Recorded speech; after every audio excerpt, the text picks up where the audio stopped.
लोकसभा निवडणुकीच्या पार्श्वभूमीवर उमेदवारी जाहीर होण्यास सुरुवात झाली आहे। भाजपनंतर आता शिवसेना उद्धव बाळासाहेब ठाकरे गटाने मुंबईतील उमेदवार घोषित केले आहेत।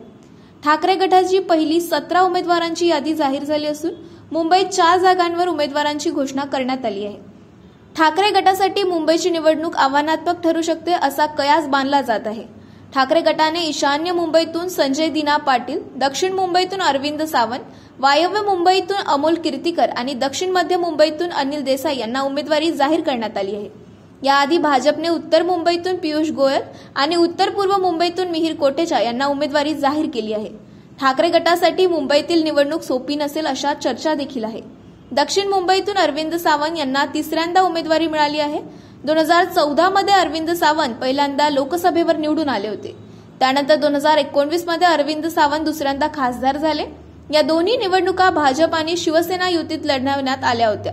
अरविंद सावंत दोन्ही वेळा निवडून आले तेव्हा मोदी लाट होती असे सांगितले जाते।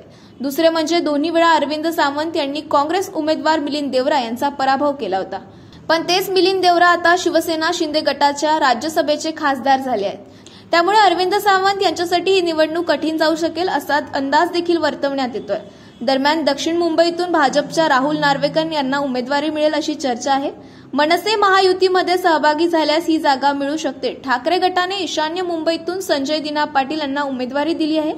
संजय दिना पाटील हे माजी खासदार आहेत। 2019 मध्ये किरीट सोमय्या यांना पराभूत करून ते लोकसभेवर गेले होते।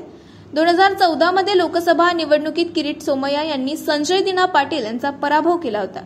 संजय दिना पाटील पहिल्यांदा खासदार झाले तेव्हा ते राष्ट्रवादी काँग्रेसमध्ये होते।